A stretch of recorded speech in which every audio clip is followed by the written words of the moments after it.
All right, so I came across this crazy article from the New York Times titled How Healthcare Remade the US Economy.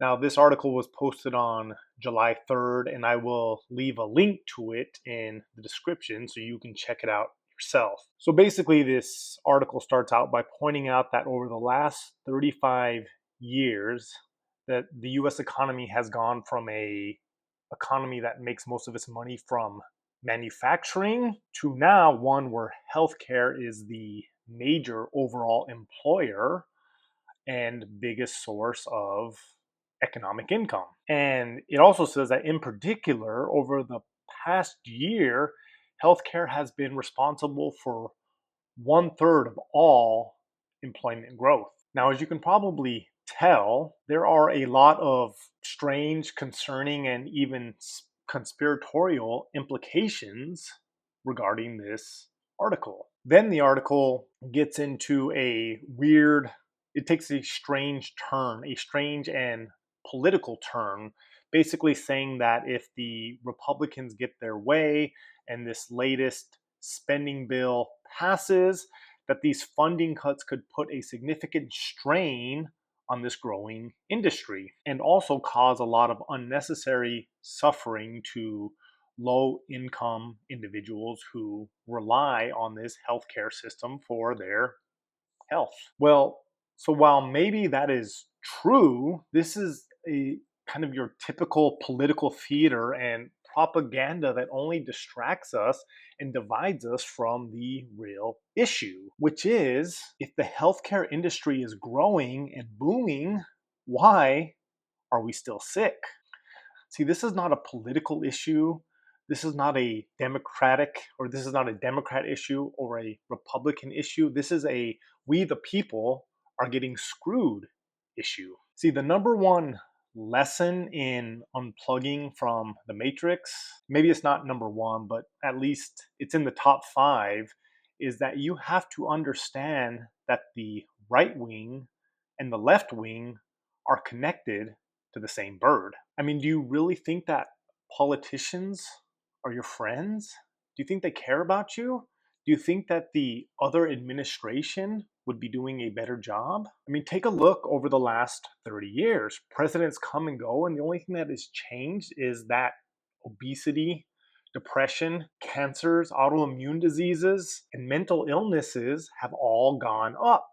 Oh, and by the way, our dollar is weaker and we've been in a constant state of war, right? It doesn't matter if it's a Republican in the office or a Democrat in the office.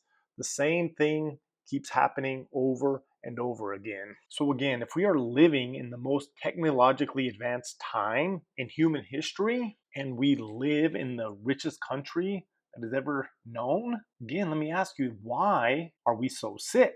Why is the healthcare industry booming and yet nobody is getting healthier? Am I crazy? Am I the only one who sees this? Okay, so let's get conspiratorial for a second, right? So if healthcare is the main driver of our economy, then a healthy population would destroy the economy, right?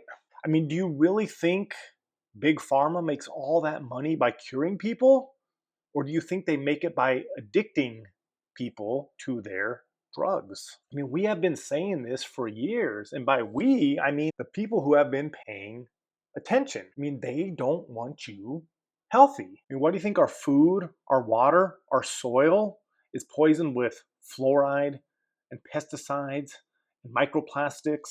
Why do you think seed oils are promoted and our food is filled with artificial dyes and colors? Why do you think fast food and alcohol is readily available and cheap and highly promoted? Why do you think your doctor gives you a pill instead of telling you to eat healthy, to exercise, to get out in nature and get some sun on your skin? It's because they don't want you to be healthy. And this is the real issue. But instead of understanding this, way too many people are distracted by mindless media, or they are too busy blaming the Democrats or the Republicans, right? I mean, if we are too busy fighting with each other, we don't have time to fight the industry that we should be fighting. So remember, you are a spiritual being having a human experience. You weren't put on this earth to pop pills. You were put on this earth to be strong and capable and to fulfill your potential and your purpose. So this is your wake-up call to take your health back, right? To put the state of your health into your hands and be responsible for your own health. Now, look, I know what some of you are going to say, and I'm not saying that the entire medical system is bad, right? I mean, modern medicine definitely has its benefits and has saved a lot of lives. But I'm just here to tell you that if you think that this healthcare system has your best intention at heart, then I'm telling you, you are sadly mistaken. So anyway, that's all I got. So take your health into your own hands. See you on the other side.